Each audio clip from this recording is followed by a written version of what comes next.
Our expectation right now is end of the year, it should be about $150,000. And that's the consensus of the equity analysts that cover our company and the Bitcoin industry right now.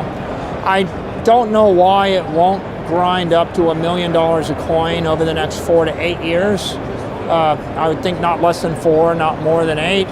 And of course, my long-term forecast is it goes up about 30% a year for the next 20 years, and we're headed toward $20 million Bitcoin. Well, Bitcoin is the baseline, and so what you want is the digital commodity.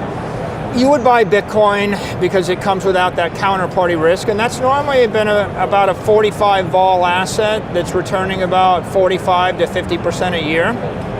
Our equity is amplified Bitcoin.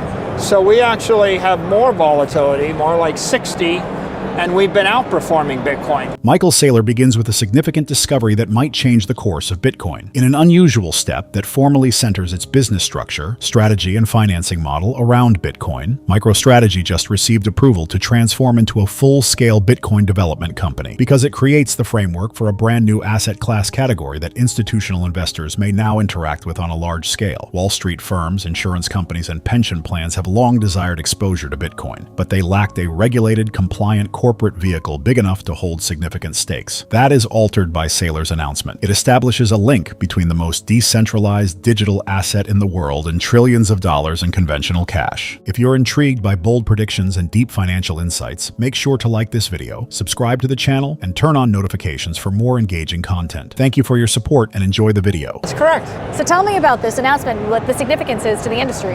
Well, the news just came out today. S&P put out a press release that they've granted, for the first time, to a Bitcoin treasury company a credit rating. So we were rated as a B-. Is that fair? It's a start. We expect to move up in the ratings over time, but we think it's a very auspicious start because it represents institutional adoption of Bitcoin-backed credit. And of course, the most exciting thing we've done this year are 4 IPOs of 4 digital credit instruments: Strike, Strife, Stride, and Stretch of late. And now that we've got an S&P credit rating, that's going to open up the market. There are hundreds of billions, if not trillions of dollars of capital that won't buy an unrated instrument that can go ahead and acquire a rated credit instrument. So it's really a great day for us and for the entire crypto industry, I think. And for the layman, how should they understand investing in MicroStrategy, you've rebranded since to Strategy, but investing in Strategy, the public equity, versus these 4 new product offerings you just mentioned? Well, Bitcoin is the baseline, and so what you want is the digital commodity. You would buy Bitcoin because it comes without that counterparty risk, and that's normally been about a 45 vol asset that's returning about 45 to 50% a year. Our equity is amplified Bitcoin. So we actually have more volatility, more like 60, and we've been outperforming Bitcoin. So the people that want more volatility and they want more performance would buy that amplified Bitcoin equity. But there are a lot of people that want half and half. They want some of the upside, a lot less downside, and they want a dividend. And so that's what Strike was created for. It's convertible preferred that gives you long-term upside, but principal protection and an 8% dividend at par. And then there are other people that are long-duration credit investors. They buy things like Strife, which is a 10% dividend at par forever, like a 100-year bond or longer. And then for those that want extreme fixed income, they would buy Stride, because Stride is the junior credit instrument, but it yields about 12.5% effective yield, so about 350 basis points more than Strife. And the final one is Stretch. Stretch is a treasury credit instrument. It's for people that don't want they want the minimum volatility. Like, I have money I don't need for 6 months, and then I got to pay my kids' tuition, or I got to pay my taxes, but I don't want to get paid 2% or 3% or less from the bank. So Stretch pays a dividend, which is right now 10.25% at par. It's got most of the volatility of Bitcoin stripped away. It's kind of targeted at 100, and now it trades like 98.70 cents or something. So it's very close to that 100. And what you're getting there is equivalent to like a 1-month Bitcoin bond, right? So If you've got a short-term focus and you hate volatility, but you want to get paid double or triple what the money market would pay you, you would buy that stretch instrument. And if you've got a massively high risk tolerance in your Bitcoin Maxi, you would buy the equity, and the other credit instruments are for people in the middle. And talk to me about the nuance of it being a tax-free dividend yield that you're looking at here. Yeah, well, the beauty of a digital credit instrument that's issued by a treasury company like ours is we fund the dividends by selling equity. And when you fund the dividends by selling equity, then the dividend becomes a return of capital. And as a return of capital, it means there is no tax on the dividend. So when you're getting 10%, you're getting 10% cash dividend yield. And what happens is your basis in the instrument is reduced by the cash dividend. So if you buy a $100 share and you get a $10 dividend a year, then your basis goes to 90, and then after the second year it goes to 80, and after the third year it goes to 70. But for the next 10 years, you have no tax. You don't pay qualified dividend, you don't pay long-term capital gains tax, you don't pay ordinary income, you just get a return of capital. So that means the tax equivalent yield of one of these instruments is like 16 to 20%. It's like a bank that pays you 20% interest. And so that's a very special thing.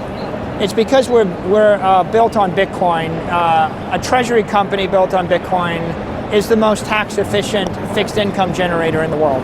And I've seen this evolution of what you're doing in the Bitcoin industry. So 5 years ago when we started talking, it was very much about this digital asset treasury strategy, which we're going to loop back around to in a minute because so many people have been following in your footsteps there. But as of late, there's been this evolution into digital credit, which we've just been talking about. And we're here at a payments conference, but Bitcoin isn't about that payment element. It's not about the transactional nature of cryptocurrency. It is kind of about this dual structure of a credit offering. Can you talk to me about how your thinking has evolved in that? I think the crypto industry has evolved over the past 12 months into two different sides. There's the digital capital side of the industry, and Bitcoin is digital capital, a long-term store of value, and digital credit instruments that are built on top of that capital.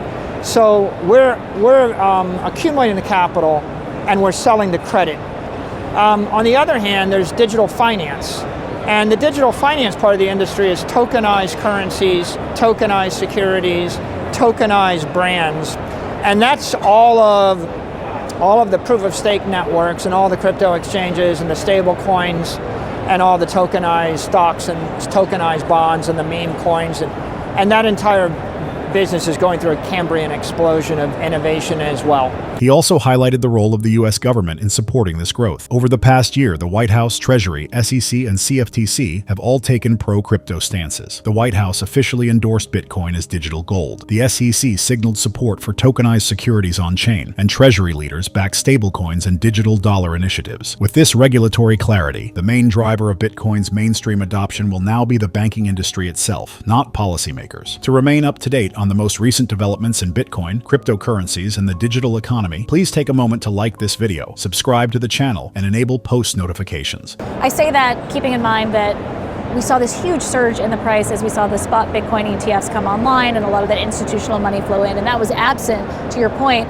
the banks actually custodying the cryptocurrencies themselves, which has been seen as another potential unlock. These digital asset treasury strategies, also more upside, it seems, in the crypto in the crypto charts. Talk to me about where you see Bitcoin hitting at the end of the year and in a year from now when we're back at this conference.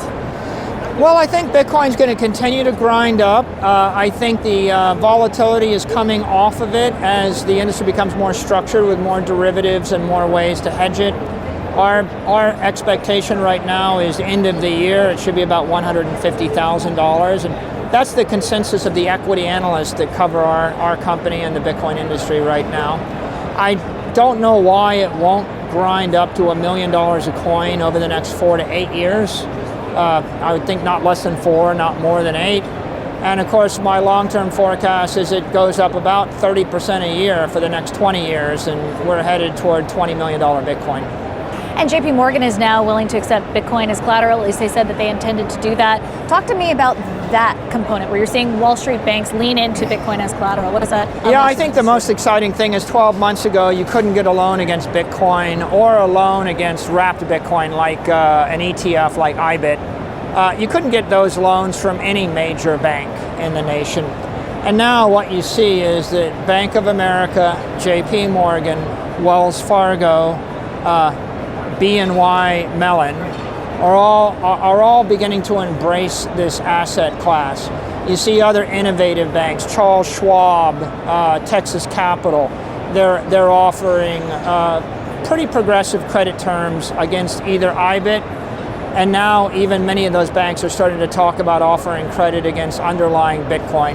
I think in 2026, we'll start to see some of these major banks like Citi custody Bitcoin, BNY Mellon start to custody Bitcoin, and companies like JP Morgan start to issue credit against it. I think it's all very auspicious for the entire industry. I was wondering when they were going to start doing that, because you saw the SAB 121 roll back. And I mean, we have the Genius Act passed into law, but that's not the crypto market infrastructure bill that seemed like it was what was standing in the way of banks getting comfortable with custodying crypto. But are they going to do that absent further hard and fast rules from Capitol Hill? It looks like the train has left the station and now everybody's moving forward. Are you pleased with what you're seeing out of Washington, from whether it's the White House or lawmakers? I think the entire administration has been, and the Senate and the House have all been just very, very positive toward digital assets consistently for the past 12 months. I think we've seen a lot of very positive initiatives out of Treasury. You see enormous positive initiatives from the SEC. And now you see we've got a new designated head of the CFTC who's very positive on digital assets in the entire crypto industry. I think the White House could be more supportive. So I think that this 12 months has been probably the best 12 months in the history of the industry, because what you got was the White House endorsing Bitcoin as digital gold. Then you got the SEC saying we expect that securities will be tokenized on-chain and we're going to support it. You got the Secretary of the Treasury endorsing stablecoins and saying we believe that the future of the US dollar currency is to be tokenized and exported to the world, and we're going to support that. And now you've got a pro-crypto head of the CFTC.